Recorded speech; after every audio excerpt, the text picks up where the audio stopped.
بسم اللہ الرحمن الرحیم۔ میرا دل کرتا ہے کہ میں یہ حدیث نہ لوگوں کی روحوں تک اتار دوں۔ حضور فرماتے ہیں میں نے جس کے سامنے دین پیش کیا اس نے دلیل مانگی، وہ بھی کوئی اپنا ہے جو اپنوں سے دلیلیں مانگے، وضاحتیں مانگے، یہ کیسے تھا تو وہ کیسے تھا تو یہ چیز کدھر سے آئی تو وہ کدھر گئی۔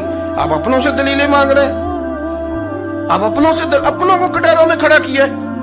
حضور یہ نہیں فرماتے کہ دلیل تھی کوئی نہیں، فرمایا جس نے مانگی میں نے دی دلیل، اور لوگ دلیل دیکھ کے مسلمان ہوئے۔ حضور فرماتے ہیں لوگوں سنو یہ میرا ابو بکر ہے، میں نے اسے کہا کلمہ پڑھ لے، اس نے دلیل ہی کوئی نہیں مانگی، فوراً ہی کلمہ پڑھ کے مسلمان۔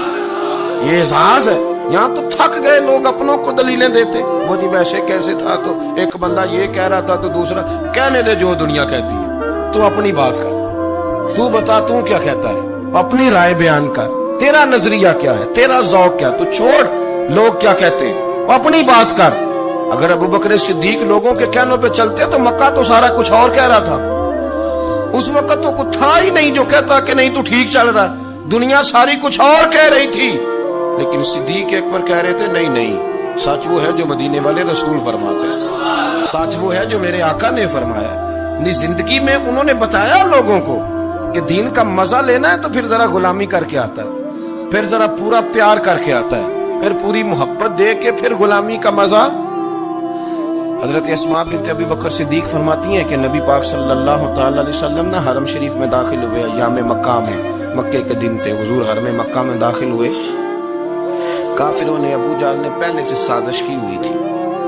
جیسے ہی حضور اندر داخل ہوئے تو شور کرنے لگا، کہنے لگا یہ تمہارے بتوں کو برا کہتے ہیں اور تمہیں شرم نہیں آتی، یہ تمہارے معبودوں کو گالی دیتے ہیں، معاذ اللہ برا کہتے ہیں، میں خیال نہیں آتا۔ لوگوں کو اشتعال دینے لگا، لوگ مختلف جگہوں سے اکٹھے ہو کے حضور کے گرد جمع ہو گئے۔ آپ نے کہا ہے کہ بت جھوٹے، حضور فرمانے لگے کہا ہے۔ آپ نے کہا ہے کہ یہ کچھ نہیں کر سکتے، فرمایا کہا ہے۔ آپ نے کہا ہے یہ کوئی نفع نقصان نہیں دیتے، حضور فرمانے لگے کہا ہے۔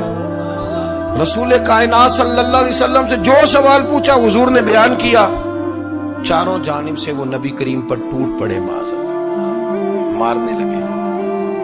حضرت صدیق اکبر گھر میں بیٹھے کھانا کھا رہے تھے، کسی نے کہا ابو بکر وہ تو حرم میں حضور کو مار رہے ہیں، نہ سر پہ ٹوپی نہ پیروں میں جوتا۔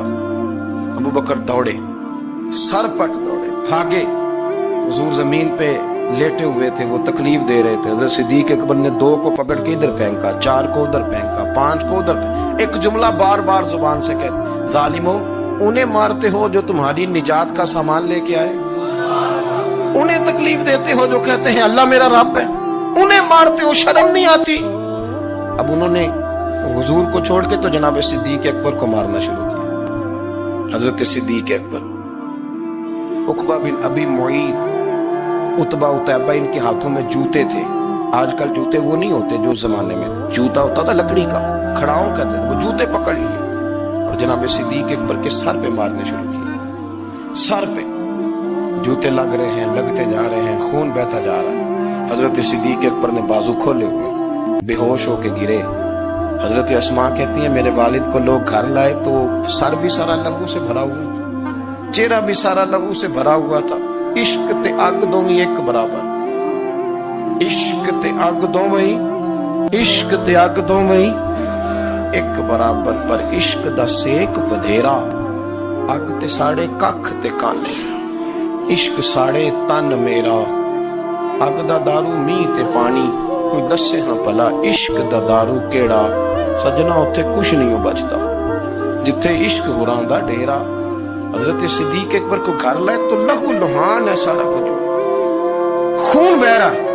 جناب اسماء کہتی ہے میں نے سر پہ ہاتھ رکھا، دیکھوں کہاں کہاں میرے والد کو، میں رو رہی ہوں، میں نے سر پہ ہاتھ رکھا تو کہتی ہیں بال بھی میرے ہاتھ میں آ گئے اور سر سے چمڑی بھی اتر کے میرے ہاتھ میں آ گئی، گوشت بھی سر سے اترنے لگا، سارا سر ان کا مار مار کے انہوں نے نازک بنا دیا، نرم کر دیا۔ آپ فرماتی ہیں وہ بے ہوش تھے، ہم ان کے منہ میں دودھ ڈالتے تھے، لیکن وہ جب بھی آنکھ کھولتے تھے تو زبان پر ایک ہی لفظ تھا ظالمو انہیں مارتے ہو جو تمہیں کہتے ہیں میں اللہ کا رسول بن کے آیا، انہیں مارتے ہو۔ اس ترتیب سے رسول اللہ کی غلامی کی اس رنگ میں نبی پاک سے پیار کیا، نبی پاک کے حصے کے زخم اپنے سینے اور دل پر برداشت کیے۔ اس لیے تو میرے کریم نے فرمایا تھا، لوگوں سن لو، میرے ساتھ جس نے بھی نیکی کی میں نے بدلہ دے دیا، میں نے ابو بکر کو نہیں دیا، میں ابو بکر کا ہاتھ پکڑ کے اللہ کی بارگاہ میں لے جاؤں گا، میں کہوں گا مالک اس نے بڑی نیکیاں کی ہیں، تو ہی اسے اجر عطا فرما، میں لے کے جاؤں گا، کہوں گا اے اللہ تو دے اسے اجر، اس نے بڑی نیکی کی، اس نے بڑا پیار کیا، اس نے میرے ساتھ بڑی محبت کی، اس نے بڑی غلامی